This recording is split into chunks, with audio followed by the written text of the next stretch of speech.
Hey everybody, JTISREBORN here, and welcome to another edition of my Batman the Animated Series review. Sorry it's taken a while to get the next episode recording out, but I've been kind of busy in some aspects, and then other aspects I've just been like, I haven't had a chance to sit down and watch the episodes fully and, record and do a video on it. So that's why I'm doing this one audio format. So I just watched the episode, and this way I can kind of look at some notes and just go ahead and go over the episode, and without hopefully stuttering and as much during the video. I also wanted to try recording this on my new Yeti microphone that I got, but fucking Audacity, the software I try and use to record audio with microphones and stuff, it's just not working on my computer. In fact, my computer has been giving me a lot of shit lately, and it's really pissing me off, and I'm thinking that in the coming weeks I'm going to probably have to end up getting a new computer. I mean, this computer is only 2 years old. It's giving me just over 2 years old now, and it's giving me so much shit lately. I've had to uninstall and uninstall, reinstall these fucking programs, and it's just been a piece of shit, and it's really pissing me off, and I'm sure you all don't care, so let's just go ahead and talk about this episode. Hopefully this stuff sorts itself out, and I can get back to doing videos without having any of these fucking issues whatsoever. So anyways, let's take a look at this right here. Episode 12, It's Never Too Late. The plot of this episode is a battle, in essence, of power between two crime bosses in Gotham City. There's Arnold Stromwell, who's the old guy who's had reigns over the entire city. Think kind of like Carmine Falcone in, say, Gotham, the TV series, or the Christopher Nolan series. He's had to stay in the city for an awfully long time. And then you have Rupert Thorne, who the media dubs the young up-and-comer guy, but Rupert Thorne's kind of old at this point. But he's definitely like the guy who's rising to power. He's the new dog in town. Not necessarily, well, I shouldn't say entirely new. Rupert Thorne's been around for a while at this point. But he's basically, going to take Stromwell's place, and he's going to rule all of Gotham. That's kind of the thing with Thorne in this episode. So anyways, those two are at war, and then turns out that Stromwell's son, Joey, has been missing for a while. I know that he was kind of an estranged son from him, but Stromwell still cared for him. So Stromwell decides, you know what, I'm going to go set up a meeting with Thorne and find out what's going on with my boy. And that's what he ends up doing, but Thorne, makes it aside. He's like, this is our chance to get rid of him. So, but also at the same time, Bruce Wayne is in disguise as the hobo, and he plants a device so he can figure out what's going on with Thorne and that. And he in essence goes in and stops him or saves Stromwell, and he basically is like, hey, Stromwell, it's time that this has to end. This can't go on any longer. You've caused too many problems.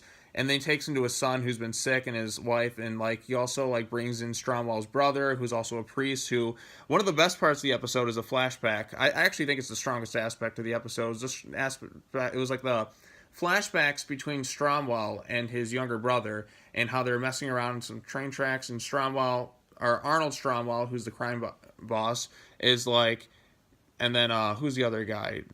What's his brother's name? I just forgot it. He's the father. He's Priest. We'll call him Priest Stromwell.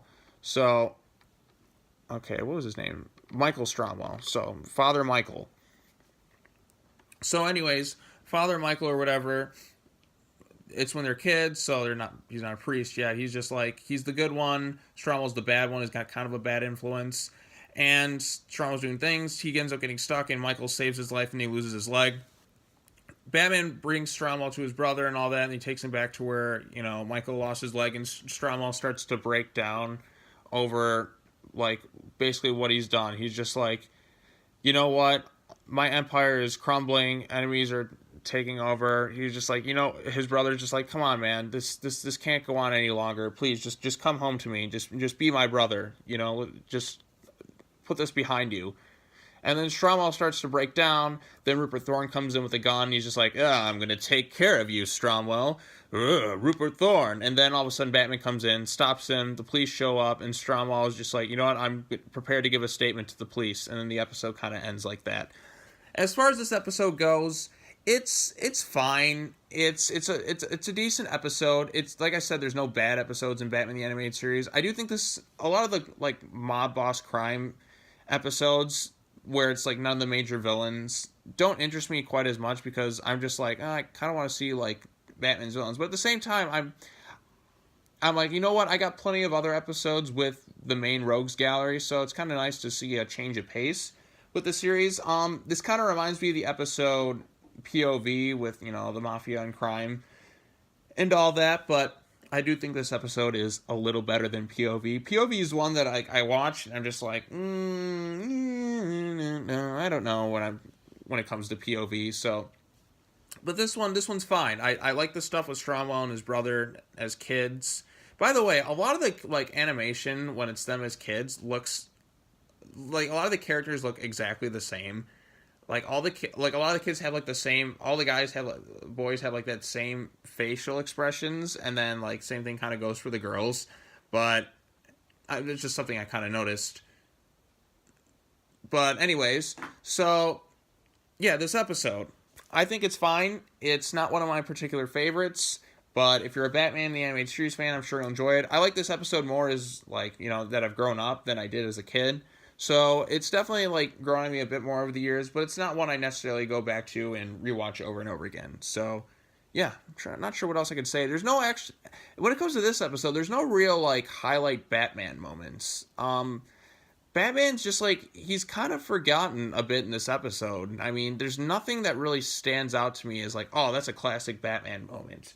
Like, when we had the Two-Face stuff, like, there's things I remember about that. This episode is one that, like, as soon as I, like, stop watching it, like, give me a week or two, and then I'll kind of forget everything that happens with it. Every single time, like, I go to this episode, and I'm like, it's never too late. Which one was that? You know what I mean? So, yeah, that's all I have to say about this one. I hope you enjoyed this episode review. I plan on fleshing out more of these as I go along. This one's actually a bit shorter than they normally go. And yeah, I'm going to record a bunch of them tonight, and I'll upload them like all at once. I'm a little behind on these things, so I gotta catch up. So thank you all for watching. Let me know in the comments below what you think of this episode. And yeah, I don't think there's anything else I have to say. In terms of Stromwell, he doesn't appear in any more episodes, I think. You know what? He does appear in one more. It was Robin's Reckoning, but he doesn't appear as a crime boss. Rupert Thorne does, on the other hand. So Stromwell does live up to what he's saying, and he's just like, you know what? I'm done with this whole crime thing. So at least there's some closure with that. So yeah, that's all I have to say. Thanks for watching, everybody, and I'll talk to you all later. Bye.